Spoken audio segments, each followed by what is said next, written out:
శ్రీమాత్రే నమః. 77వ శ్లోకం. విజయా విమలా వంద్యా వందారు జనవత్సలా వాగ్వాదిని వామకేసి వహ్నిమండలవాసిని.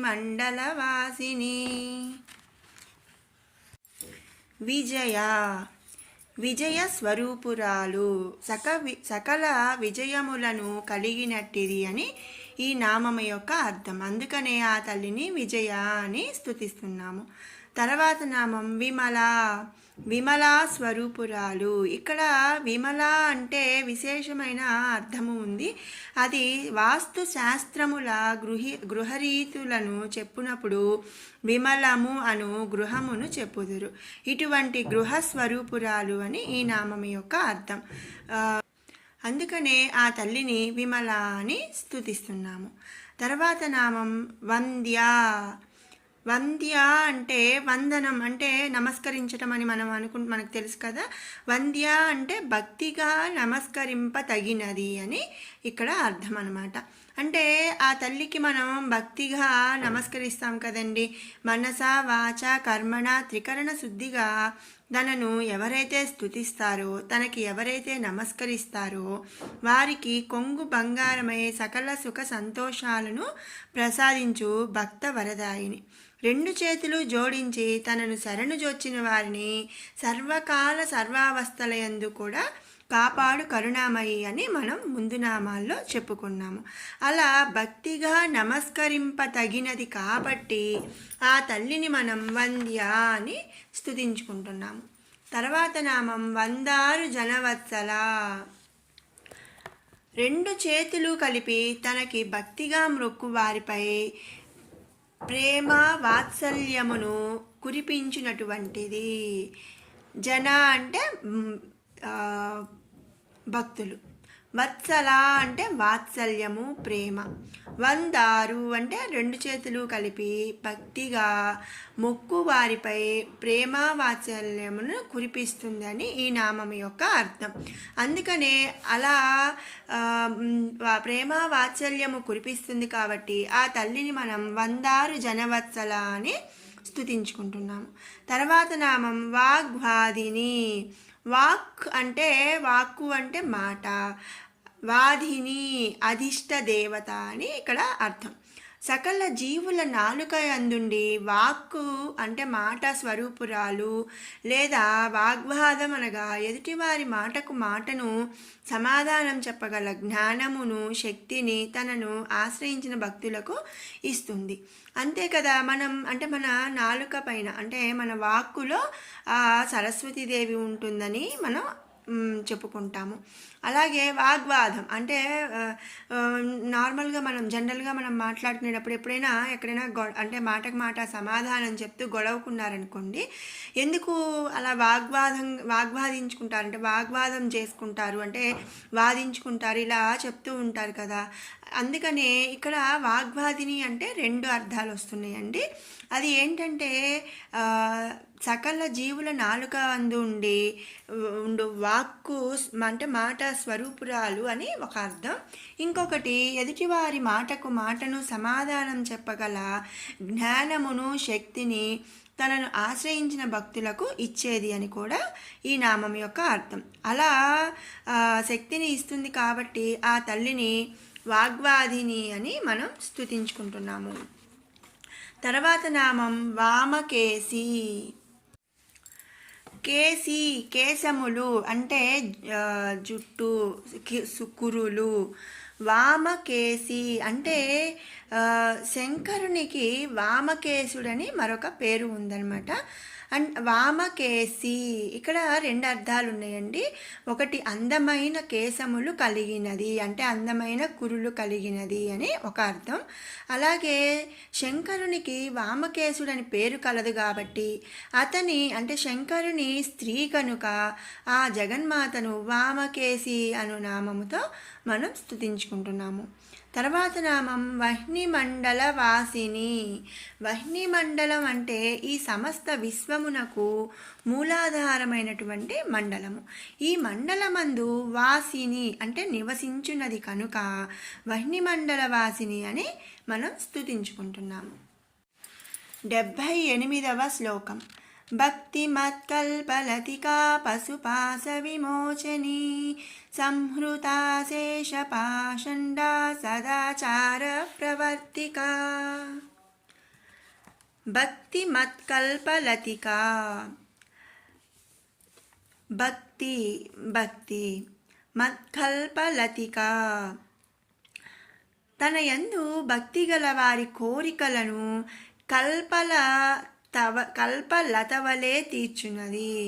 మత్కల్పలతిక కల్పలతలవలే తీర్చున్నది, లేదా తన భక్తుల మనసులనందు భక్తిభావమును పెంపొందించున్నది అని ఈ నామము యొక్క అర్థం. అందుకనే ఆ తల్లిని భక్తి మత్కల్పలతిక అని మనం స్తుతించుకుంటున్నాము. తరువాత నామం పశుపాశ విమోచని. అజ్ఞానమను పాశము నుండి జీవులను రక్షించున్నది అని ఈ నామం యొక్క అర్థం. ఆత్మ పరమాత్మ స్వరూపమునకు భేదము కలదన్న జ్ఞానముతో నిండి ఉండటమే పశుత్వము. అంటే ఆత్మ వేరు పరమాత్మ వేరు అనే జ్ఞానంతో నిండి ఉండటం పశుత్వం అని ఇక్కడ అర్థం అన్నమాట.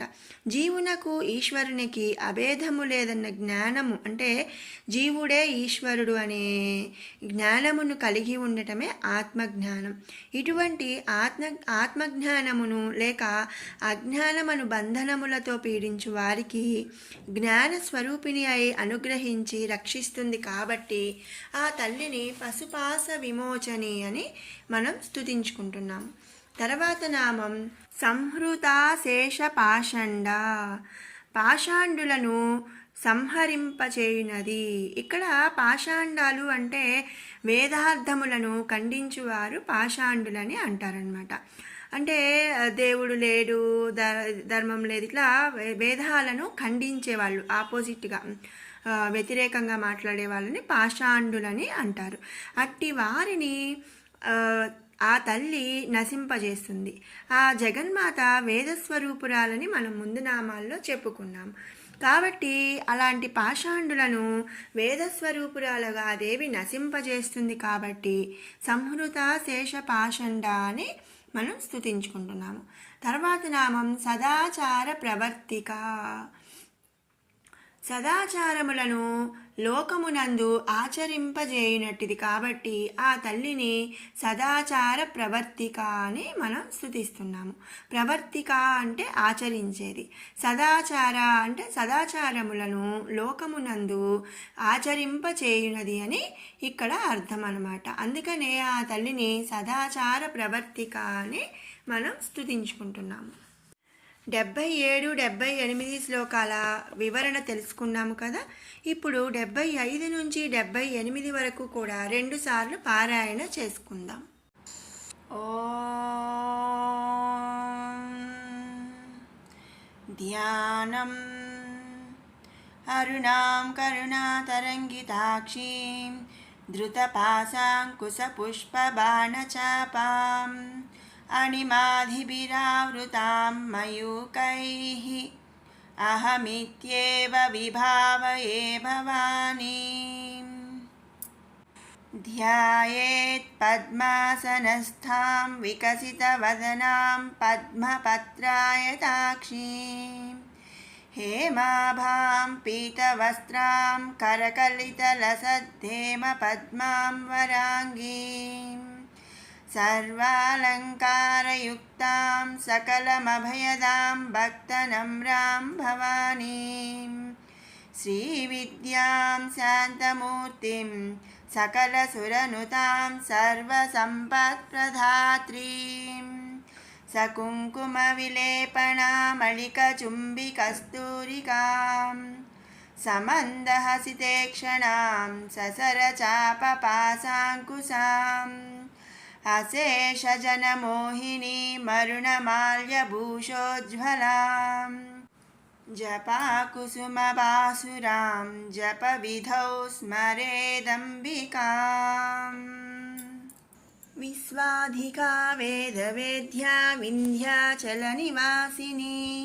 విధాత్రీ వేదజననీ విష్ణుమాయా విలాసిని క్షేత్రస్వరూపా క్షేత్రేసి క్షేత్రజ్ఞపాలిని क्षयवृद्धिविनिर्मुक्ता क्षेत्रपाला समर्चिता विजया विमला वन्द्या वन्दारुजनवत्सला वाग्वादिनी वामकेशी वह्निमण्डलवासिनी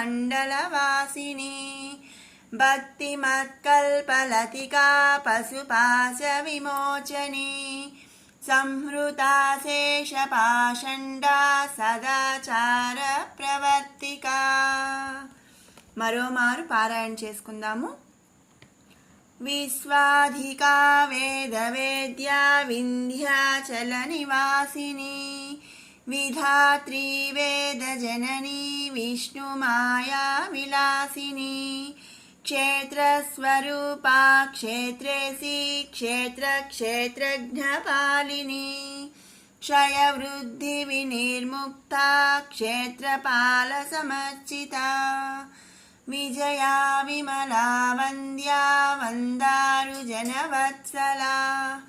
वाग्वादिनी वामकेशी वह्निमण्डलवासिनी भक्तिमत्कल्पलतिका पशुपाशविमोचनी संहृता शेषपाषण्डा सदाचार प्रवर्तिका. ॐ श्रीमात्रे नमः.